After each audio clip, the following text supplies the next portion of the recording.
Ladies and gentlemen, welcome to Kathmandu, Suburban International Airport, where the local time is 4:05 in the afternoon.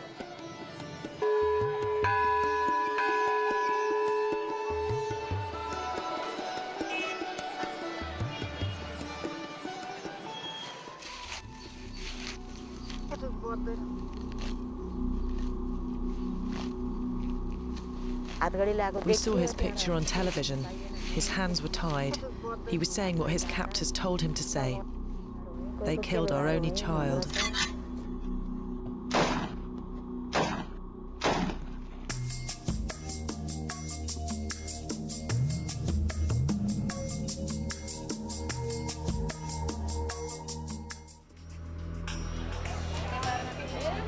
This is a story about poverty intersecting with profit, ignorance with greed, reconstruction with politics.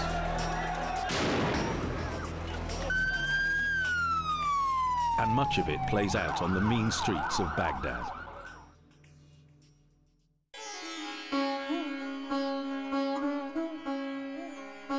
But it starts here, in a tiny country wedged between two giants, China and India. Nepal, a nation ruled by a monarch many see as ineffectual at best and corrupt at worst. Its population desperately poor. With jobs and a future hard to come by, many young Nepalese are being tempted with short-term, high-paying work in the Middle East. But many of those jobs turn out to be in one of the most dangerous places on earth. In the beginning, they said he'd be going to Jordan. After that, we lost touch with him. We asked the broker, who said he'd search for him, and then he disappeared. What could we do? My son didn't take my advice. Instead, he listened to the broker, and so they took him to Jordan. But Ramesh KHADKA's stay in Jordan was short, because even though he hadn't been told, his real destination was Iraq. KHADKA and 67 other Nepalese workers were put in vehicles and crossed into war-torn Iraq on August the 19th, 2004. But near the city of Ramadi, the vehicle KHADKA was in suddenly disappeared. The next day, an internet posting announced that the Al-Sadra Sunnah army had grabbed them.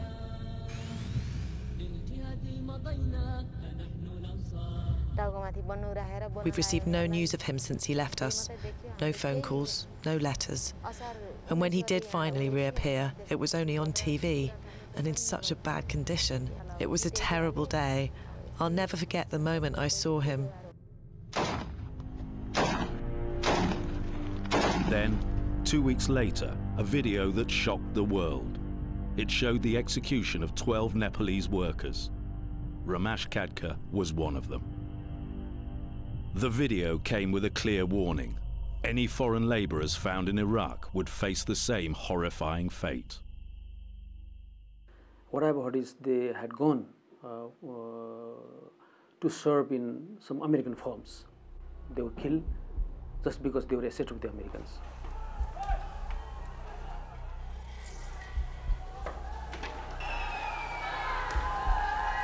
When news of the executions reached Nepal, angry demonstrators took to the streets.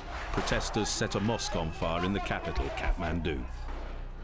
The minority Muslim community in the country found itself under attack, held responsible for what had happened to KHADKA and his fellow Nepalese. But the Muslims were innocent victims, just like their murdered compatriots.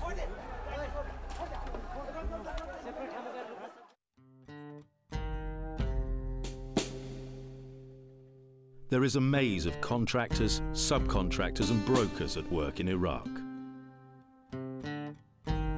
The Nepalese workers had been hired by subcontractors working for the American multinational contractor HALLIBURTON, a company that has benefited greatly from Washington's outsourcing of contracts in Iraq.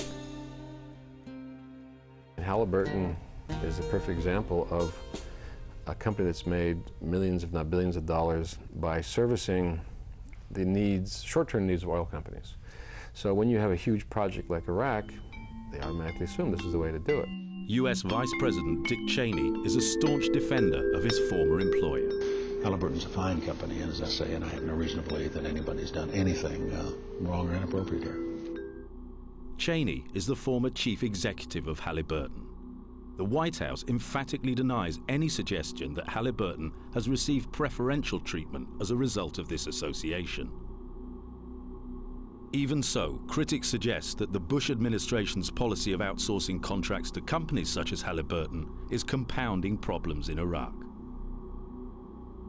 This administration is run by people who understand the oil business and the infrastructure business. Both Cheney and Bush understand exactly how the oil business deals with large projects, and they outsource.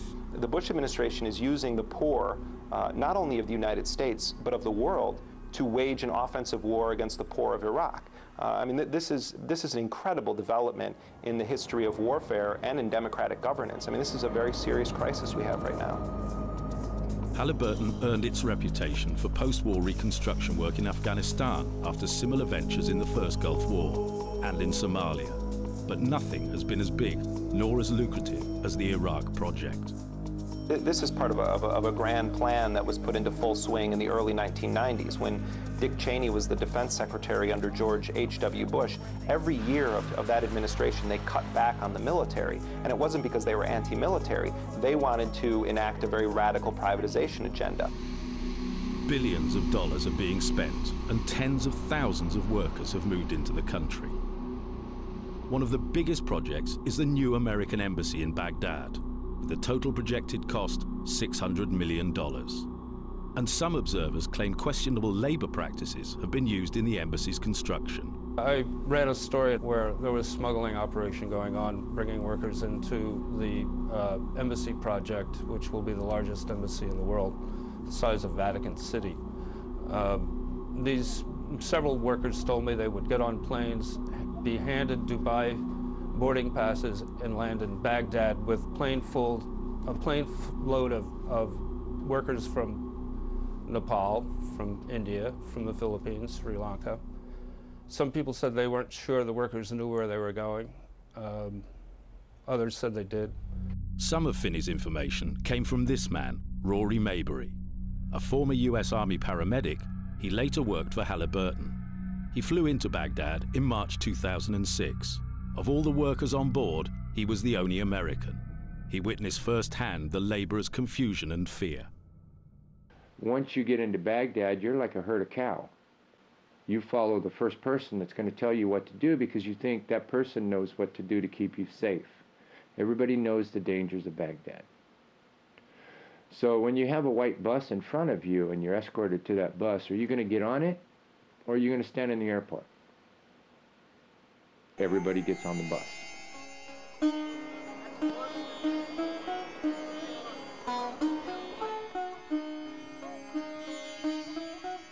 Pokhara, the gateway to the Himalayas, the so-called rooftop of the world, is about an hour from Kathmandu.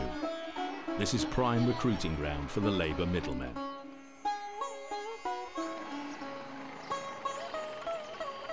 The long chain of contractors, subcontractors, middlemen and brokers all stand to profit from what is an extremely lucrative business, one that involves billions of dollars.